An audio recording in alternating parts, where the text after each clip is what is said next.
नमस्कार दोस्तों। आज का जो हमारा लेक्चर है उसमें हम अब लास्ट लेक्चर में हम सिलेबस पढ़ के आए थे कि कितना सिलेबस हमें कवर करना है, क्या क्या हमें पढ़ना है। अब शुरुआत करते हैं एकदम शुरू से। सबसे पहले आता है आपका पॉइंट, बिंदु। ठीक है ना। सबसे पहले हम बिंदु की बात करते हैं, एक पॉइंट की बात करते हैं। एक चीज़ तो यहाँ से मैं वापस से रिकॉल कर देता हूँ, आपको याद दिला देता हूँ कि जो भी आकृति हम फिलहाल पढ़ रहे हैं वो सब प्लेन ज्योमेट्री है। प्लेन ज्योमेट्री का मतलब होता है एक कागज पे बनने वाली आकृतियों की बात कर रहे हैं, कागज पे बनने वाली आकृतियों की हम बात कर रहे हैं। ठीक है। फिलहाल दिमाग में बिठा लीजिए कि जो भी पहले हिस्से में जो भी हम करने वाले हैं वो प्लेन ज्योमेट्री है, जो एक प्लेन पर, एक तल पर, एक कागज पर, एक दीवार पर या एक फर्श पर आप जिन आकृतियों को कोर सकते हो, बना सकते हो, उनकी बात चल रही है। और उनमें भी हम स्पेसिफाई करेंगे कि भाई हम रेखाएं पढ़ेंगे, त्रिभुज पढ़ेंगे, चतुर्भुज पढ़ेंगे, और चतुर्भुज में भी कौन कौन से पढ़ेंगे वो भी बताया हुआ है। यही चीजें हम पढ़ने वाले, फिलहाल तक हमारा यही रहेगा। फिर क्षेत्रफल और आयतन में आएंगे, तब उसके बाद में आगे के हिस्से की बात करेंगे। सबसे पहले बिंदु। बिंदु जो होता है वो एक ऐसी आकृति है जिसका कोई क्षेत्रफल नहीं होता, या यूं कहिए शून्य होता है। वह आकृति जिसका क्षेत्रफल और आयतन शून्य होता है उसे बिंदु कहते हैं। वह आकृति जिसका क्षेत्रफल एवं आयतन, ठीक है। तो ऑब्वियसली बात है, जब जिसका क्षेत्रफल ही नहीं है मतलब उसमें उसके अंदर कुछ नहीं हो सकता, क्योंकि क्षेत्रफल अगर अंदर की जगह ही तो होती है उसी को तो क्षेत्रफल कहते हैं, तो अंदर कुछ नहीं हो सकता। आयतन 0 है, उसके अंदर आप कुछ भी नहीं रख सकते। तो एकदम एक छोटी सी आकृति बनेगी एकदम, जो नगण्य होगी, यूं कहिए एकदम नगण्य होगी। ये होगा आपका पॉइंट, बिंदु। ठीक है। बिंदु का नामकरण जो है नॉर्मली जो फॉर्मल वे है हमारी, उसमें हम कैपिटल अक्षर में उसके नाम को दर्शाते हैं। Capital A, capital B, capital C नाम देने का तरीका है। एक सिंगल जो आपका एबीसीडी है उसका कोई भी एक अक्षर, कैपिटल अक्षर आप उठा के यहाँ पे इसके नाम के तौर पे अटैच कर सकते हैं। ठीक है। अब यही बिंदु जब दो बिंदु हो जाते हैं तो एक कंसेप्ट और आता है जिसका नाम है रेखा। रेखा, लाइन। आपके पास दो पॉइंट्स है, जिस पॉइंट की हम बात करें वैसे आपके पास दो पॉइंट है।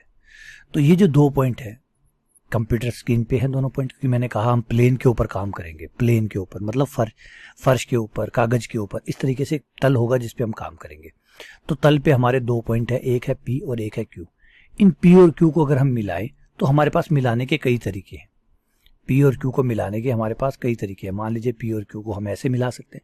ये मिलाने का मतलब है जाना। आप पी पे खड़े हैं और आपको क्यू पे जाना है, तो आपके पास ढेर सारे तरीके हो सकते हैं पी से क्यू जाने के। सही कह रहा हूँ, गलत कह रहा हूँ? तो जवाब है हाँ जी, बिल्कुल हो सकते हैं। आप इस तरीके से पी से क्यू जा सकते हैं। आप कोई और तरीका बनाते हुए पी से क्यू जा सकते हो। आपके पास एक और तरीका है जाने का, जो है सीधा। तो ये आपके पास कई तरीके हो गए, ये चार नहीं है, अनंत तरीके हैं। आड़े टेढ़े आप खींचते जाइए, पी से क्यू तो जाना है। तो ये पी से क्यू जाने के जो अनंत तरीके हैं, उन तरीकों में से अगर हम दूरी की बात करें, लंबाई की बात करें, तय की गई दूरी की बात करें, आप पी से क्यू पे जा रहे हैं, तय की गई दूरी की बात करूं तो किस हिस्से में, किस कर्व में, किस वक्र पे आपको सबसे कम दूरी तय करनी पड़ी, न्यूनतम दूरी तय करनी पड़ी? तो आप कहेंगे सर इस वाले में। मैं देखिए चार को नंबर रख लेता हूं इसको। First curve, second curve, third curve और फोर्थ कर्व। मैं आपसे पूछूं कि कौन सा कर्व ऐसा है जिसमें आपको सबसे मिनिमम डिस्टेंस ट्रेवल करनी पड़ी पी से क्यू जाने में? तो आप कहेंगे सर थर्ड वाले में। थर्ड वाले में इसी कर्व का नाम सरल रेखा होती है। समतल पे दो बिंदुओं को मिलाने वाली जो न्यूनतम पथ होता है वो न्यूनतम पथ रेखा कहलाती है। रेखा की डेफिनेशन ये होती है। तो डेफिनेशन क्या हुई? दो बिंदुओं को मिलाने वाला वह पथ जिस पर पी से क्यू तक की दूरी सरल रेखा कहलाता है। ये सरल रेखा की डेफिनेशन है। तो सरल रेखा की डेफिनेशन ये होती है कि जब भी आप तल पे होते हैं, दो पॉइंट्स होते हैं, उनको मिलाने के लिए जो सबसे छोटा दूरी के हिसाब से सबसे छोटा जो रास्ता है वो रास्ता आपका सरल रेखा कहलाता है। ठीक है, क्लियर है? तो याद भी रखिएगा कि अगर आपसे कोई पूछे कि भाई दो पॉइंट्स को मिलाना है, सबसे छोटा मार्ग कौन सा होगा, तो आप कहेंगे सरल रेखा। कर्व और भी है, पी से क्यू को मिलाने के ढेर सारे वक्र अवेलेबल हो सकते हैं, लेकिन न्यूनतम दूरी वाला जो कर्व है उसका नाम ही रेखा है। क्लियर है? अब अगर दो पॉइंट्स की बजाय सिर्फ एक पॉइंट दिया गया हो, केवल एक पॉइंट अगर विद्यमान हो, तब हमें रेखा गुजारनी हो, आपको केवल एक ही पॉइंट दिया गया कि ये रहा भैया पॉइंट, इससे रेखा गुजारिए, तो आप कहेंगे अनंत रेखाएं गुजर सकती है। अनंत रेखाएं इस पॉइंट से गुजर सकती है। एक, सही है, 2, 3, 4, 5, 6, खींचते जाइए। अनंत रेखाएं आप इस पॉइंट से गुजार सकते हैं। तो एक बिंदु से कितनी रेखाएं गुजरती है? जवाब है अनंत। एक पॉइंट से आप अनंत रेखाएं गुजार सकते हैं। लेकिन अगर यही कंसेप्ट हम दो बिंदुओं का ले आए तो दो बिंदु के लिए अगर आपको 2 पॉइंट दे दिए जाए और दोनों ही पॉइंट से गुजारना हो तो आप कितनी रेखाएं खींच सकते हैं? तो जवाब है सर एग्जैक्टली एक, सिर्फ एक, क्योंकि जब दो बिंदु से गुजारेंगे तो सिर्फ एक ही रेखा, तो दो बिंदु से केवल एक रेखा गुजर सकते हैं। या यूं बोलिए कि एक रेखा को डिफाइन करने के लिए मिनिमम 2 पॉइंट्स की जरूरत होती है। अगर आपने दो बिंदु दे दिए तो मैं एग्जैक्टली आपको बता सकता हूं कि आप किस रेखा की बात कर रहे हैं। अब यहाँ आप कंफ्यूज हो जाएंगे। अगर मैं आपको 1 पॉइंट दूं और पूछूं कि वो रेखा बताइए तो आप कहेंगे कौन सी रेखा? ये वाली, ये वाली, ये वाली, क्योंकि सारी आपने शर्त क्या लगाई? आपने शर्त लगाई इस बिंदु से जानी चाहिए। अब इस बिंदु से तो ये सारी जा रही है, इस बिंदु से तो ये सारी जा रही है, नंबर 1, नंबर 2, नंबर 3, नंबर 4, ये तो सारी जा रही है। बताइए किसकी बात कर रहे हैं आप? तो एग्जैक्टली आप नहीं बता पा रहे किसकी बात कर रहे हैं। लेकिन जब दो बिंदुओं से जाना हो तो सिर्फ एक ही रेखा बनती है। इसका मतलब आपको एक रेखा को सुपरिभाषित करने के लिए, रिपीट कर रहा हूं, वेल डिफाइंड करने के लिए कितने बिंदु की जरूरत पड़ती है? 2 बिंदुओं की। 2 बिंदु जो होते हैं वो एग्जैक्टली एक रेखा को डिफाइंड करते हैं, लेकिन बस शर्त है कि दोनों बिंदु अलग अलग हो। दोनों बिंदु अलग अलग, क्योंकि दो बिंदु अगर अलग अलग ना हुए तो वो तो एक ही बिंदु हो जाएंगे, एक हो जाएंगे, तो फिर गिनती में 2 है तो एक ही। तो इसलिए यहाँ पे याद भी रखना है कि P not equals to Q हो। दो भिन्न भिन्न बिंदुओं से केवल और केवल इकलौती, अद्वितीय, यूनिक एक रेखा बनती है। तो एक रेखा को बनाने के लिए कितने बिंदु की जरूरत पड़ती है? 2 बिंदुओं की। 2 का मतलब 2 ही है, बराबर नहीं होनी चाहिए, क्योंकि फिर बराबर हो गए तो 2 नहीं होंगे बल्कि 1 होंगे। काउंटिंग में आप उसे 2 गिन सकते हैं कि एक P है एक Q है, लेकिन है तो बराबर ही ना, तो एक बिंदु हुआ। तो ये क्लियर हुआ? ठीक है। अब रेखा से कंसेप्ट बनता है रेखाखंड। रेखा अनंत से आती है, अनंत तक जाती है।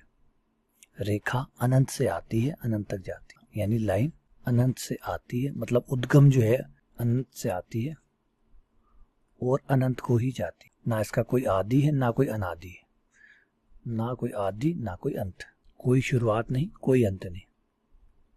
कोई भी रेखा जो है वो आप बना देते हैं इतनी, लेकिन ये ना तो कभी खत्म होती है और ना ही कभी शुरू होती है। वो अनंत से ही तो शुरू होती है, अनंत पे जाके ही खत्म होती है। अनंत पे होने का मतलब कोई बिंदु नहीं है जहां से वो शुरू हुई है और कोई बिंदु नहीं है जहां वो खत्म हुई है। अगर आपसे कहे कि प्रारंभिक छोर ढूंढे और अंतिम छोर ढूंढे, तो कोई रेखा का कोई अंतिम छोर कोई प्रारंभिक छोर नहीं होता। वो अनंत से ही आती है, अनंत पे ही चली जाती है।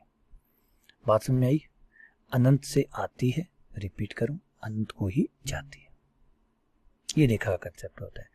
अब इसमें हम थोड़ा सा आइडिया लगाए कि भाई ये अनंत वाला तो बहुत लंबा चौड़ा कंसेप्ट हो गया, बहुत लंबा चौड़ा कंसेप्ट हो गया। अब इस रेखा पर मान लीजिए 2 व्यक्ति खड़े हैं, एक P खड़ा है एक Q खड़ा है, ठीक है। अब इन लोगों को जानना है कि हमारे बीच की दूरी कितनी है। तो आपने क्या किया कि P यहाँ खड़ा है, Q यहाँ खड़ा है, तो आपने इस पूरी रेखा का एक टुकड़ा ले लिया, खाली एक टुकड़ा ले लिया। टुकड़े को हम कहते हैं खंड, टुकड़े को हम क्या कहते हैं? खंड। और टुकड़ा भी किसका है? रेखा का। तो आपने आगे शब्द लगा दिया रेखा, रेखा खंड, रेखा का टुकड़ा। अब जब टुकड़ा लेंगे तो ऑब्वियसली बात है किसी बिंदु से शुरू होगा और किसी बिंदु पर खत्म होगा, तो उसकी लंबाई होगी, एक परिमित लंबाई होगी, है ना। क्योंकि बिना 2 बिंदु लिए आप रेखाखंड कैसे बनाएंगे? सही है, थोड़ा सा आपने आइडिया को समझा। तो ये एक परिमित लंबाई होगी, चाहे कितनी हो वो एक अलग बात है, एक लंबाई होगी। होगी नहीं होगी? क्योंकि आप कहीं ना कहीं तो P लेंगे, कहीं ना कहीं Q लेंगे, तो P से Q के बीच में एक टुकड़ा कट जाएगा, उसका एक रेखा खंड बन जाएगा। तो रेखा और रेखा खंड में क्या फर्क है? रेखा है जिसका ना कोई अंत शुरू है, प्रारंभ है, ना कोई अंत है। रेखा खंड जिसका एक शुरुआत है और एक अंत भी है, एक शुरुआत एक प्रारंभ भी है और एक अंत भी है। फर्क समझ में आया? रेखा वर्सेस रेखा खंड। रेखा जैसे ब्रह्मांड का एग्जाम्पल ले लेते हैं, एक हमारा एग्जाम्पल लेते हैं। हमारा एक शुरुआत होगा, एक डेट ऑफ बर्थ है, फलाने दिन धरती पे अवतरित हुई, इस दिन विदा हो गए, होता है। हमारा एक शुरुआत होता है, एक प्रारंभ होता है और एक अंत भी होगा। कौन सा होगा वो एक अलग बात है, लेकिन होगा, होगा, होता है, सबका हुआ, हमारा भी होगा। तो एक प्रारंभ होगा और एक अंत होगा। ब्रह्मांड जिसका हम हिस्सा है वो, उसकी कोई शुरुआत नहीं है। हाँ, आप कहेंगे बिग बैंग है, फलाना ऐसा, तो चलिए बिग बैंग से पहले भी तो कुछ होगा, तो उससे पहले भी कुछ ना कुछ होगा। तो ना कोई शुरुआत है और कहाँ जाके खत्म होगा, ना कोई अंत है, ना कोई प्रारंभ है ना कोई अंत है। तो ये आइडिया, रेखा का आइडिया कुछ ऐसा ही है, ना कोई प्रारंभ है ना कोई अंत है। रेखाखंड एक निश्चित बिंदु से शुरू होता है, एक निश्चित बिंदु पे खत्म होता है, रेखाखंड है। रेखा की जरूरत पड़ती है तो रेखा से बात करते हैं, रेखाखंड की जरूरत पड़ती है तो रेखाखंड की बात करते हैं। ठीक है, चलिए आगे बढ़ते हैं। अगला आइडिया हमारा आता है कोण पे। एक कोण से पहले एक छोटा सा कंसेप्ट बाकी है, वो और कंप्लीट कर लेते हैं। समरेखीय बिंदु। समरेखीय बिंदु, सम का मतलब समान, रेखीय मतलब एक रेखा। समान रेखा पर स्थित होने वाले बिंदु को समरेखीय बिंदु कहते हैं। कोलीनियर, कोलीनियर पॉइंट्स, वो पॉइंट्स जो एक ही रेखा में हो। अगर आपके तीन बिंदु एक रेखा पर आते हो, आपने एक रेखा खींची और आपके तीनों के तीनों पॉइंट जो है वो एक रेखा पर आ गए। तीनों पॉइंट, आपके तीनों पॉइंट, एक का नाम ए, एक का नाम बी और एक का नाम सी, तो आप कहते हैं कि हमारे बिंदु समरेखीय है, क्योंकि एक रेखा में कवर हो गए हैं, एक रेखा पे तीनों को रख लिया गया है। लेकिन कई बार ऐसा होता है कि एक रेखा में नहीं रख पाते। अगर आप किन्हीं भी दो को एक रेखा में लाने की कोशिश करते हैं तो तीसरे को एक रेखा में नहीं ला पाते। फॉर एग्जाम्पल ये तीन पॉइंट है पी क्यू आर, आप इनको एक रेखा में नहीं ला सकते। क्यों नहीं ला सकते? अगर आपने पी और क्यू को एक रेखा में लाने की कोशिश की तो आर छूट जाएगा। देख लीजिए, अगर मैं पी और क्यू को एक रेखा में लाने की कोशिश करता हूं तो आर छूट जाएगा, और अगर मैं किसी और पॉइंट्स को पी और आर को एक लाइन में लाने की कोशिश करता हूं तो क्यू छूट रहा है, और ऐसे ही मैं अगर क्यू और आर को एक लाइन में लाने की कोशिश करता हूं तो पी छूटेगा। यानी कहीं ना कहीं एक बंदा नाराज होगा। दो को लूंगा तो तीसरा नहीं है। तो कुछ ऐसी है, मान लीजिए आपके बाइक इतनी छोटी है कि दो को बिठा सकते हो, तीसरे को नहीं बिठा सकते। तो ये किसी भी, अब तीन जने हो तो दो को बिठाओगे, एक जना उतरेगा ही उतरेगा, बाहर रहेगा ही रहेगा। तो कुछ ऐसा सही हो गया है ना। तो दो को आप एक लाइन पे ला सकते हैं, तीसरे को छोड़ना पड़ेगा। तो ये समरेखीय नहीं है। तो पहला एग्जाम्पल है समरेखीय, ये एक रेखा में है, बाकायदा है, अच्छे हैं। ये एक रेखा में नहीं है, और ऑब्वियस की बात है, इसके बारे में आप चीजें देख सकते हैं। जब समरेखीय होते हैं तो ये जो तीन डिस्टेंस होती है, तीन दूरियां, ए से बी तक की दूरी ए बी और बी सी बराबर, और ये है ए सी। तो आप देखेंगे कि दो दूरियों का योग तीसरी दूरी के बराबर है। जब एक रेखा में होते हैं तो दो दूरियां यानी ए से बी, बी से सी बराबर होता है आपका ए सी। लेकिन यहाँ मैं याद दिलाना चाहूंगा कि कोई ज़रूरी नहीं है कि ए किनारे पे हो, बी बीच में हो, क्योंकि ए बी सी डी के हिसाब से पॉइंट्स नहीं होते। तो कुल मिला के ये कि आप तीन दूरियां निकाल लीजिए, तीनों दूरियां निकाल लीजिए, कोई भी चाहे कहीं हो, कोई आगे हो कोई पीछे हो, कोई फर्क नहीं पड़ेगा। आप तो तीन दूरियां निकाल लीजिए। जैसे अभी ये पॉइंट है, मैं एक छोटा सा एग्जांपल लेके समझाता हूँ आपको। नाम में क्या रखा है, नाम पे फोकस मत करिए। ऑब्वियसली बात है, ये तीन दूरियां हैं, ये दूरी निकाल लीजिए, ये दूरी निकाल लीजिए और ये दूरी निकाल लीजिए। अगर कोई भी दो दूरियों का योग, जो ये बड़ी वाली है, ये बड़ी वाली दूरी, ये दो छोटी वाली दूरी, छोटी 1 छोटी 2, तो दो छोटकियों का जोड़ अगर एक बड़ी के बराबर है, इसका मतलब वो एक रेखा में, वरना नहीं है। ये समरेख होने की शर्त भी हो गई। तो क्लियर हुआ यहाँ तक रेखा का कंसेप्ट, बिंदु का कंसेप्ट हुआ। चलिए, एक रेखा जो है वो अनंत बिंदु से गुजरती है। एक रेखा अनंत बिंदु से गुजरती है, क्योंकि एक रेखा जो होती है वो बिंदु से बनी होती है। जैसे फॉर एग्जांपल मैं सेल से बना हुआ हूँ, आप भी सेल से बने हुए हैं, छोटे छोटे सेल्स हैं जिनसे हम कनेक्ट हुए हैं। सेल्स को अगर आप थोड़ा सा अंदर जाके देखेंगे तो आपको लगेगा हम परमाणुओं से बने हुए हैं, है ना। परमाणु के अंदर जाओगे तो आप देखेंगे इलेक्ट्रॉन है, प्रोटॉन है, न्यूट्रॉन है, आप इनसे बने हुए हैं। क्वांटम लेवल पे जाएंगे तो आप देखेंगे कि हम जो है वो क्वार्क से बने हुए हैं। उससे अंदर लेवल पे जाएंगे तो हम देखेंगे कि हम तो वाइब्रेटिंग स्ट्रिंग है। स्ट्रिंग थ्योरी अगर आप पढ़ेंगे तो कहेंगे सर हम तो स्ट्रिंग से बने हुए, वाइब्रेटिंग स्ट्रिंग्स है जिनका हम जोड़ है, जो कि ऊर्जा का केंद्र है। तो इसका मतलब कहीं ना कहीं हम छोटी चीज से बने हुए हैं। तो सेम ऐसी लाइन दिखने में एक होगी, लेकिन लाइन किससे बनी होती है? बिंदुओं से बनी होती है। एक रेखा अनंत बिंदु से बनी होती है, एक रेखा अनंत बिंदु से गुजरती है या बनी होती है, जो आपको मन लगे वैसा कह सकते हैं। अनंत बिंदु से गुजरती है। रिपीट कर रहा हूं, परिभाषित करने के लिए, एक रेखा को परिभाषित करने के लिए दो बिंदु चाहिए, लेकिन जब दो बिंदु से आप मिलाएंगे तो वो अनंत बिंदु से जाएगी, और उन अनंत बिंदु में से सिर्फ दो बिंदु काफी है। चाहे आप इन दो बिंदु से खींचिए तब भी वही लाइन बनने वाली है, या कोई और दो बिंदु ले लूं, जैसे एक ये ले लिया और एक ये ले लिया, इनसे भी यही रेखा बनेगी। तो अनंत बिंदु से जाती है, ये बात सत्य है।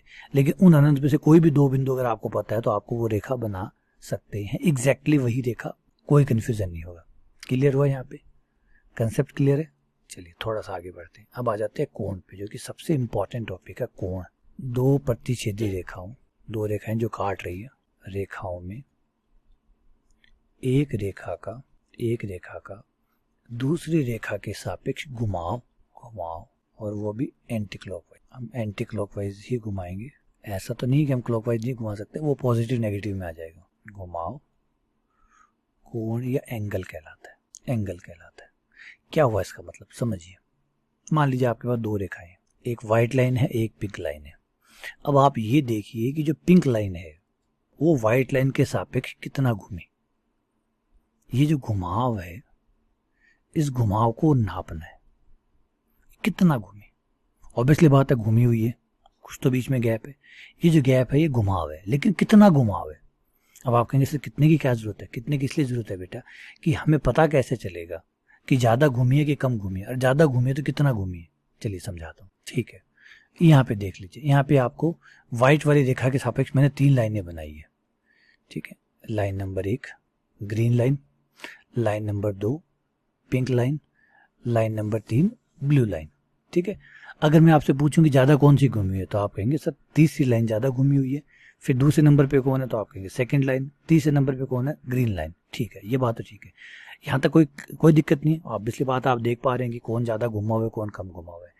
अब मैं आपसे ये क्वेश्चन को थोड़ा सा और एडवांस लेवल पे ले जाऊं और ये पूछूं कि जो 3 वाला कोण है वो 2 वाले कोण से कितना बड़ा है, कितना बड़ा है, कितना बड़ा है। अब आपने कहा कि एक बच्चे ने दूसरे बच्चे के मुकाबले ज्यादा मार्क्स बनाए हैं। 12th क्लास का जो रिजल्ट है उसमें एक बच्चे ने दूसरे बच्चे के मुकाबले ज्यादा अंक बनाए हैं। अब ये ज्यादा शब्द है, ये क्या है? ज्यादा का इतना तो मतलब है, पता है कि उसने ज्यादा बनाए हैं, लेकिन ज्यादा की परिभाषा क्या है? अगर मान लीजिए उसने 410 बनाए हैं और वो 411 बना लेता है तो ज्यादा हो गया। 412 भी ज्यादा है, 413, 414, 415, ऊपर वाला उस 410 के ऊपर जो भी वो नंबर बनाएगा वो ज्यादा ही होगा। लेकिन कितना ज्यादा होगा ये भी तो समझना जरूरी है, ताकि हम समझ सके दोनों के बीच में गैप कितना है, अंतर कितना है, समझ रहे हैं? ताकि हम उस हिसाब से समझ सकें कि भाई कहाँ गड़बड़ हो रही है, कितनी गड़बड़ है, कितना हमारा बच्चा कमजोर है दूसरे बच्चे के मुकाबले, या हमारा बच्चा होशियार है तो कितना होशियार है दूसरे के मुकाबले। तो वो जो नंबरों का खेल जब तक आप नहीं खेलते हैं तब तक आपको सेटिस्फेक्शन नहीं होता, क्योंकि आपको समझ में ही नहीं आता कि गैप क्या है। समझ रहे बातों को? तो हम इस गैप को समझने के लिए कोण को मापना शुरू करते हैं, नंबर देना शुरू करते हैं। जैसे 1 नंबर का कोण है, ये कितना घुमा हुआ है, हम उसको नंबर देंगे जिसे हम कोण कहेंगे, θ1। फिर हम पिंक वाले को देखेंगे, भैया पिंक वाले को 1 नंबर देंगे। नंबर देने की एक ट्रिक अपनाएंगे, एक तरीका अपनाएंगे, एक विधि अपनाएंगे जिससे हम हर कोण को एक नंबर दे पाएंगे। वो जो नंबर है वो वैसे ही है जैसे आप मार्क्स देते हैं। मार्क्स क्यों बनाए गए सोचिए। अगर मार्क्स ना बनाए जाते तो कैसे पता चलता कि कौन सा बच्चा इंटेलिजेंट है, कौन सा बच्चा कमजोर है, कौन पूरे साल पढ़ रहा है, कोई किसी से कितना बढ़िया पढ़ रहा है, कितना ज्यादा पढ़ रहा है, पता कैसे होता? परीक्षाओं को हटा दीजिए, नंबरों को हटा दीजिए, बताइए साल के अंत में आप कैसे बताएंगे कि किसने ज्यादा पढ़ाई की, किसने अच्छी पढ़ाई की, किसको कितना समझ में आया, कैसे? तो आप कहेंगे ऑब्वियसली बात है सर एग्जाम करवाइए, नंबरों में लिखिए। नंबरों में हम पूरे साल की मेहनत को नंबरों में कन्वर्ट कर लेते हैं, पूरे साल की मेहनत को हम नंबरों में कन्वर्ट कर लेते हैं ताकि नंबर हमें समझा सके। समझ रहे बातों को? तो ये तरीका है हमारा काम करने का। क्लियर हुआ?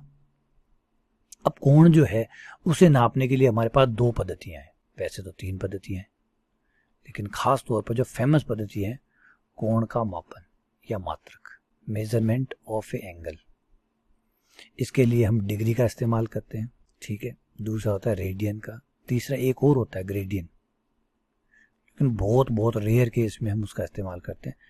अभी तक मैंने कभी उसका इस्तेमाल नहीं किया, बस सुना है कि ग्रेडियन होता है, कहाँ होता है कभी नहीं देखा, क्योंकि रेडियन जो है वो ISI है ना, ISI मार्क लगा हुआ है, मतलब ये स्टैंडर्ड है, इसको कहीं भी आप काम में ले सकते हैं। डिग्री जो है वो छोटी क्लासों का बादशाह है, राजा है, क्योंकि छोटी क्लास में आप डिग्री पढ़ते हैं, चंदा डिग्री में आता है, तो ये छोटी क्लास का बादशाह है। तो इन दोनों ने अपनी जगह बना रखी है, ग्रेडियन को बेचारे को अभी तक जगह मिली नहीं है, तो वो अनपॉपुलर है। अच्छा एक्टर है, अच्छा भूमिका प्ले कर सकता है, लेकिन दुर्भाग्य से खाली जगह ही नहीं बच रही। वैसे ही है जैसे 11 खिलाड़ी क्रिकेट में फिक्स है, 12वां खिलाड़ी अच्छा भी हो तो जगह खाली हो तो मिले ना, तो जगह खाली नहीं है। तो डिग्री और रेडियन में हम क्या करते हैं, पहले डिग्री में बात करें। डिग्री में हम क्या करते हैं, पूरे सर्कल को, पूरे वृत्त को, पूरे एक चक्कर को, वृत्त का मतलब है एक चक्कर, पूरे एक चक्कर को 360 डिग्री में बांट लेते हैं। 360 समान भागों में बांट लेते हैं पूरे वृत्त को। रिपीट कर रहा हूँ, पूरा जो आपका ये कोण है, जो कि पूरा सर्किल होगा, इस सर्किल को आप 360 टुकड़े कर लेते हो। 360 यहाँ से शुरू किया, मान लीजिए यहाँ तक 90, 180, 270, 360, इसको 360 टुकड़ों में आप ऐसे छोटे छोटे छोटे छोटे 360 टुकड़े बराबर बराबर बराबर बराबर, ये ऐसी है जैसे आप एक कागज को काट रहे हैं बराबर बराबर। तो आपने इसको बराबर बराबर 360 टुकड़े कर लिए, यानी 90 टुकड़े इतने से हिस्से में, 90 इतने में, 90 इतने में, 90 इतने में, 90 के 4 हो गए तो 360 हो गए। तो अब जो एक टुकड़ा होगा, एक टुकड़ा, वो आपका 1 डिग्री कहलाएगा। 1 डिग्री, आप इस तरीके से 1 डिग्री इसको कहते हैं। बाकी अधिक जानकारी के लिए आप ट्रिग्नोमेट्री पढ़िए। ट्रिग्नोमेट्री में मैंने बहुत अच्छे से ये जो है ये कवर किया हुआ है। यहाँ पे हमें ज्यामिति की बात करनी तो ज़्यादा डिग्री में, डिग्री को भी फिर और आगे सेकंड में, मिनट में, सेकंड में और डिवाइड किया जाता है, वो सब उसमें पढ़िए, ताकि वहाँ आपको, वहाँ जहाँ ये लॉजिकल है, जहाँ इस पर सवाल भी मिलेंगे, वहाँ जाके पढ़िए। यहाँ तो हमें मोटा मोटी पढ़ना है, ठीक है ना, तो हम ज़्यादा टाइम वेस्ट ना करें। रेडियन में हम पूरे वृत्त को, पूरे चक्कर को 2 पाई भागों में डिवाइड करते हैं। पूरे चक्कर के 2 पाई भाग कर लीजिए, और जो एक भाग होगा वो 1 रेडियन कहलाएगा। एक पूरे चक्कर के 2 पाई टुकड़े कर लीजिए। 2 पाई मतलब पूरे चक्कर में 2 पाई का भाग दे दीजिए, फिर एक टुकड़ा जो आए, है ना, वो आपका 1 रेडियन है।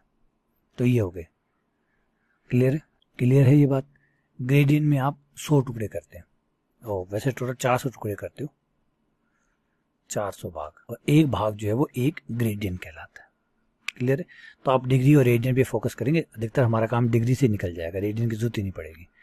तो ये हमारा कोण हो गया। और कोण को हम याद रखिएगा एंटी क्लॉकवाइज, एंटी क्लॉकवाइज हम कोण को रखते हैं, घुमाते हैं। और अगर मान लीजिए कोई आदमी नहीं मानता है कि भाई नहीं तो मैं तो क्लॉकवाइज घुमाऊंगा, तो घुमा भाई, फिर हम उसे विपरीत मानेंगे, विरोधी मानेंगे, बागी मानेंगे, और बागी मानते हुए उसको माइनस का चिन्ह देंगे। कोई कहे मान लीजिए, कई नहीं मानते, कहना नहीं मानते, कोई बात नहीं, जिन्हें हम बागी कहते हैं। तो कोई बागी अगर कहे भाई मैं तो ना, आपने एंटी क्लॉकवाइज कह दिया, अब तो मैं क्लॉकवाइज घुमाऊंगा, घुमा लीजिए भाई, तो बागी है इसलिए माइनस का चिन्ह, प्लस का चिन्ह, ठीक है। इस तरीके से 2 चिन्ह देके काम चलाएंगे। ये दोनों चिन्ह आपकी डायरेक्शन को बताएंगे। तो यहाँ तक क्लियर हो गया।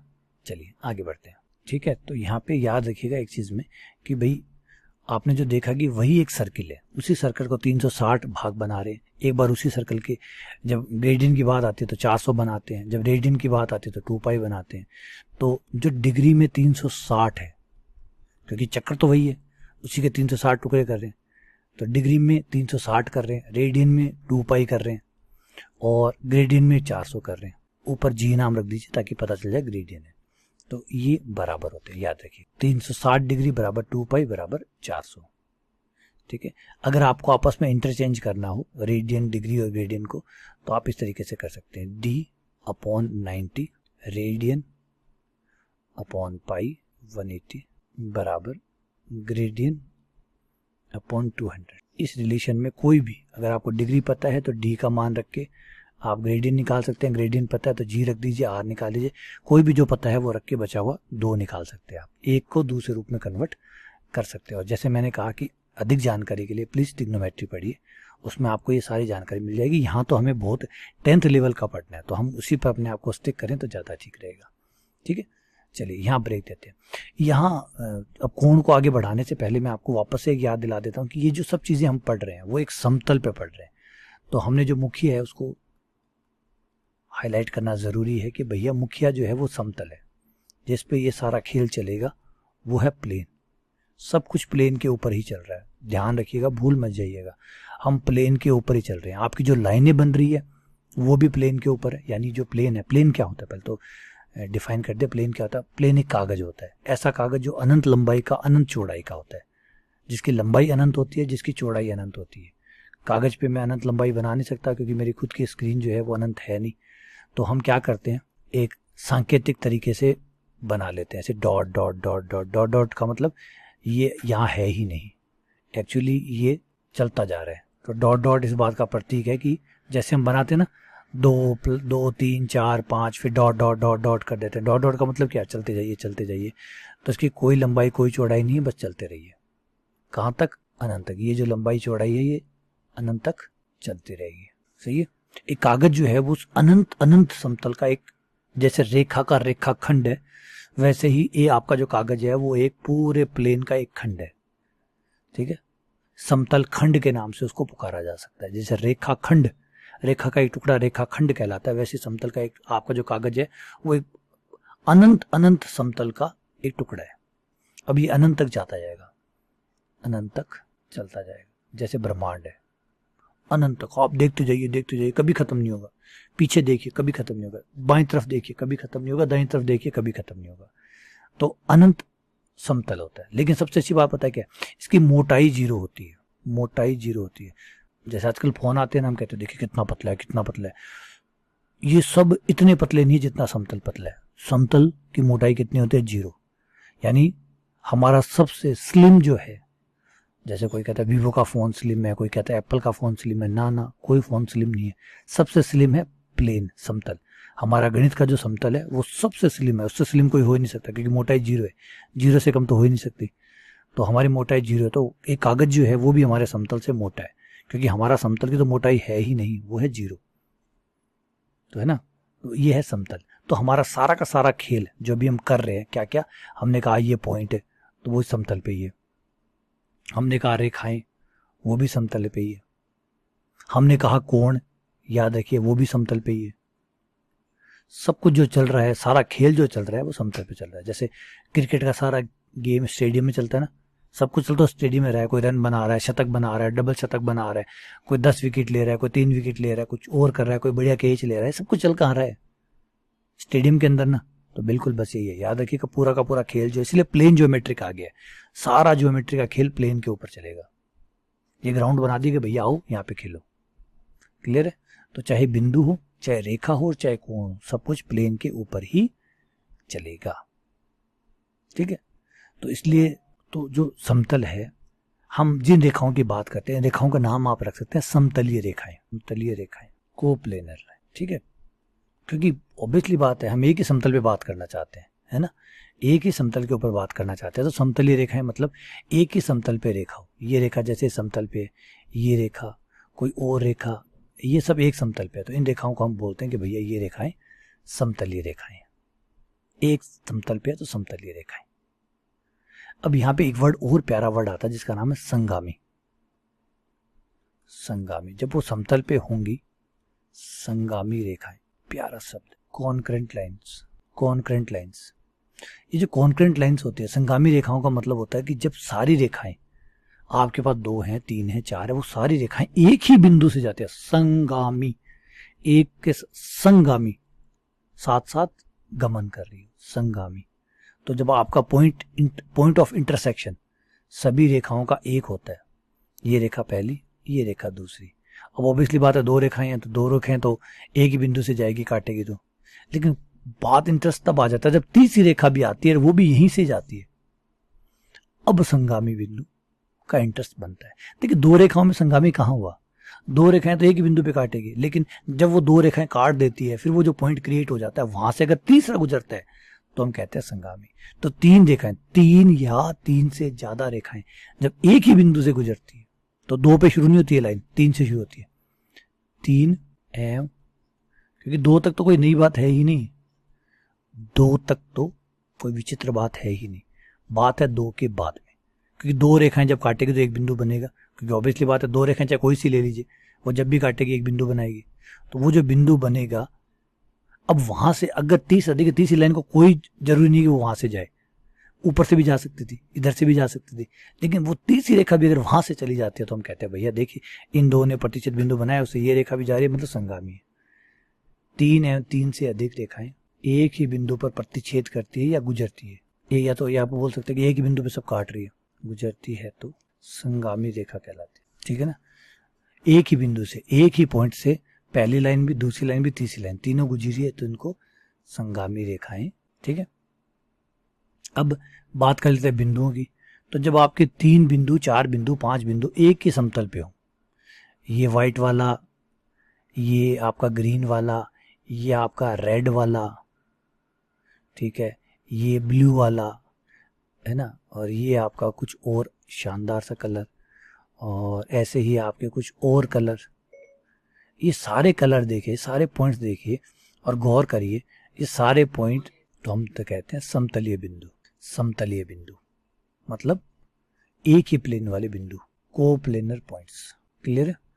चलिए आगे बढ़ते हैं। अच्छा, अब हम कोण को थोड़ा सा नाम देने की कोशिश करते हैं। कोण का नाम, एक चीज पकड़ के बैठ जाइए कि भाई कोण जो है वो दो रेखाओं के बिना नहीं बनेगा। एक रेखा कोण नहीं बना सकती। एक रेखा कोण नहीं, आप यह कर सकते हैं एक रेखा के दो टुकड़े कर लीजिए ताकि वो दो रेखा बन जाए, लेकिन खाली एक रेखा कोण नहीं बना सकती। पकड़िए बात को, क्योंकि कोण है घुमाव। घुमाव के लिए एक रेखा के साथ दूसरी रेखा का होना जरूरी है, वरना दो रेखाओं के बीच में घुमाव, एक रेखा अकेली घूमती रहेगी तो कोई का कोण। तो एक रेखा, हाँ आप ये कर सकते हैं कि भाई उसकी एक प्रारंभिक स्थिति, एक अंतिम स्थिति। इसका मतलब एक लाइन को आपने दो काउंट कर लिया, एक प्रारंभिक स्थिति, एक अंतिम स्थिति। तो आपको दो रेखाएं, चाहे एक रेखा को दो बार काउंट कर लीजिए, काउंट करना पड़ेगा तभी जाके कोण निकलेगा। यानी कोण जो है वो दो रेखाओं का होता है, ना कि एक रेखा के। हाँ आप कर सकते हैं सुविधा के लिए, आप चाहें तो एक रेखा को दो बार काउंट कर लीजिए, लेकिन दो रेखाओं का होना जरूरी है, चाहे वो सेम ही क्यों ना हो। ठीक है ना? तो कोण का जो नाम है वो इस तरीके से दिया जाता है। मान लीजिए आपकी ये लाइन है, इससे हमारे कंफ्यूजन क्रिएट ना हो उसका ध्यान दीजिए। ये दो रेखाएं हैं, ये आपके पॉइंट्स है ए, मान लीजिए दोनों ने बी पे काटा, तो अब ये कोण आपका बी पे बन रहा है, तो इस कोण का नाम होगा, ये चिन्ह रहेगा कोण का। कोण का ऐसे पढ़ेंगे सी बी ए। कोण बी पे बन रहा है तो बी हमेशा बीच में रहना चाहिए, सी बी ए। यानी सी से शुरू करिए, फिर बी पर जाइए, फिर ए पर जाइए, तो इससे जो कोण तैयार होगा वो सी बी है। तो बीच में उस पॉइंट का नाम लिखा जाता है जिसपे कोण बनता है। बी जो पॉइंट है जिस पे कोण बनता है उसको बीच में रखा जाता है। ऐसे इस तरीके से नाम देने की प्रक्रिया होती है। यहाँ से शुरू किया, नीचे से, एकदम नीचे से शुरू कीजिए, ज़्यादा अच्छा रहेगा। ऊपर से शुरू करते ही नहीं हम तो, और वैसे ही ज़मीन से ही शुरू होती है हर चीज़। तो आपने यहाँ से शुरू किया सी से, फिर आप गए बी, फिर आप गए ए, सी बी ए। तो कोण को नाम इस तरीके से दिया जाता है। हाँ आप चाहें कि भाई सी बी ए नहीं बोलना तो आप पर्टिकुलर कोई नाम रख सकते हैं, जैसे कोण एक, इसका नाम आपने रख लिया कोण दो, ऐसे भी नाम रख सकते हैं आप। तो नाम रखने में स्वतंत्र है, आप चाहे तो बिंदु की सहायता से नाम दे सकते हैं, या खुद के आपके ऑटोमेटिकली जनरेट करके, या फिर कैसे स्वैच्छिक रूप से जनरेट करके आप अपने नाम भी दे सकते हैं। तो ये है कोण का नाम रखने का तरीका। तो यहाँ तक बेसिक समझ में आ गया आपको कि ये क्या है। तो यहाँ पे बार ब्रेक देते हैं, क्योंकि लेक्चर जो है उसको टुकड़ों में ही चलने देते हैं, क्योंकि काफ़ी कुछ है थ्योरी में, बहुत कुछ है। तो एक लेक्चर में पूरे करने की कोशिश भी नहीं करेंगे हम, धीरे धीरे समझ में आए, है ना। एकदम जो है बाइट की तरह होना चाहिए, थोड़ी थोड़ी बाइट है वो आपको मिलती रहे तो आप अच्छा खासा खा सकते हैं। वरना अगर एक साथ मान लीजिए एक रोटी है पूरी एक साथ खाएं तो दूसरी रोटी आप कभी नहीं खाएंगे, लेकिन टुकड़ों में खाते हैं तो कई रोटियां खा लेते हैं। तो बंचेस में होना चाहिए, है ना, छोटे छोटे टुकड़ों में होना चाहिए। तो ब्रेक देते हैं यहाँ पे, वापस मिलते हैं थोड़ी देर बाद में। ठीक है, चलिए बहुत बहुत धन्यवाद, शुक्रिया।